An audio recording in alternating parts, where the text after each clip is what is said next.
संतोष देखिए, ये दो तस्वीरें बहुत कुछ कह रही हैं। हालांकि जब पीयूष जैन सामने आया, समाजवादी पार्टी ने कहा हमारा कोई लेना देना नहीं है, लेकिन अब अगर पुष्पराज जैन की आवाज से कुछ मिलता है तो समाजवादी पार्टी ये तो नहीं कह पाएगी कि हमारा कुछ भी लेना देना नहीं है।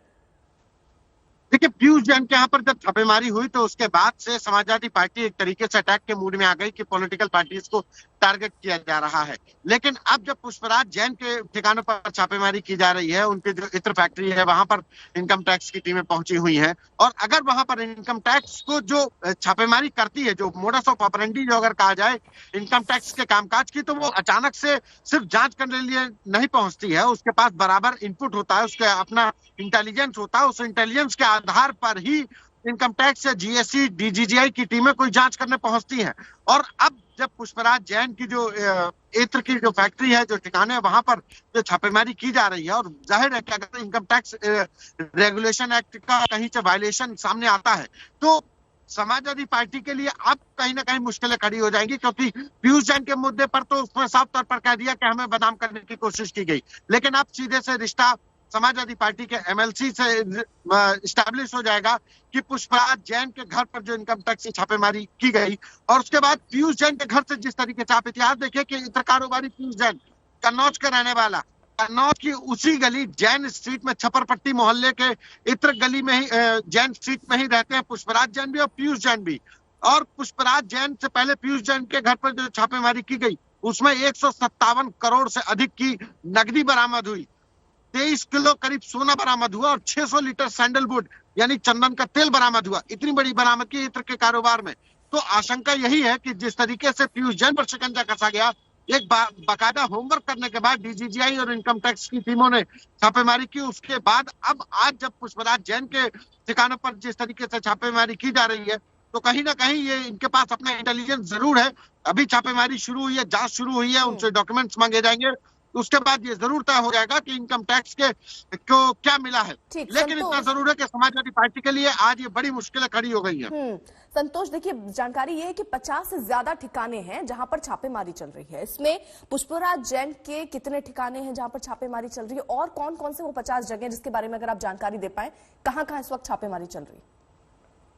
देखिए, अभी तक जो जानकारी मिल पा रही है कि पुष्पराज जैन का जो घर है वहां पर इनकम टैक्स की टीमें हैं। इसके अलावा इनका जो केमिकल कंपाउंड, इनका दरअसल जो प्योरेस्ट फॉर्म जो इत्र का होता है उसको केमिकल कंपाउंड से मिला करके ही एक्सपोर्ट इंपोर्ट किया जाता है।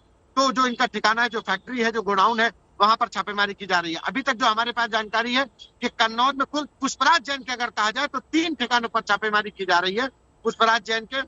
इसके अलावा जो तमाम इत्र कारोबारी हैं उनके घरों, इनके यहाँ पर भी छापेमारी की बात सामने आ रही है। जिस तरीके से पीयूष जैन के यहाँ पर छापेमारी की गई, उसके बाद रानू मिश्रा एक दूसरा इत्र कारोबारी था, उसके यहाँ पर भी डीजीजीआई की टीमें पहुंची थी।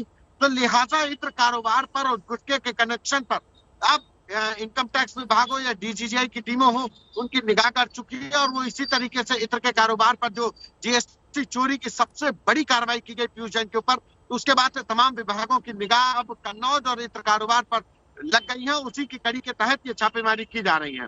जी, तो फिलहाल 50 ऐसे जगह जिसका जिक्र संतोष भी कर रहे हैं, वहां पर छापेमारी चल रही है, दस्तावेज खंगाले जा रहे हैं। वहां क्या वैसी ही अकूत संपत्ति मिलती है जैसी पीयूष जैन के आवास पर मिली थी, उनके दफ्तर में मिली थी? क्या जैसी ही संपत्ति यहां से भी बरामद होती है? ये जैसे जैसे आगे जांच बढ़ेगी ये खुलासे होंगे। संतोष लगातार हमारे साथ मौजूद है। संतोष देखिए, लेकिन यहां पर अब ये भी माना जा रहा है इसके साथ साथ, क्योंकि जब गिरफ्तारी हुई पीयूष जैन की तो ये मान लिया गया था कि वो अकेले खिलाड़ी नहीं हो सकते इस खेल के, अभी बहुत सारे खिलाड़ी होंगे, बहुत सारे किरदार होंगे, शायद एक एक करके वो किरदार सामने आने शुरू हो गए।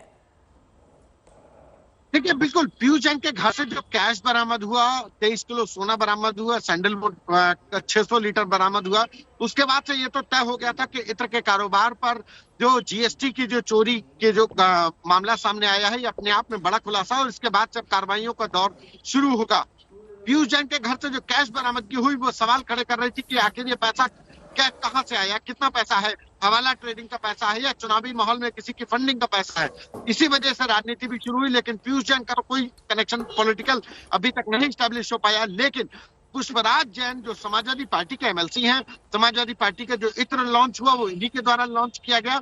तो ये कहीं ना कहीं अब एक उत्तर प्रदेश में राजनीतिक घटनाक्रम शुरू हुआ है। पुष्पराज जैन के ठिकानों पर इनकम टैक्स और डीजीआई की टीमों के द्वारा जो छापेमारी शुरू की गई है, और इसके अलावा अब तमाम अन्य व्यापारी जो इत्र कारोबार से जुड़े हैं वो भी अब कहीं ना कहीं जो एजेंसी है उनके रडार पर हैं।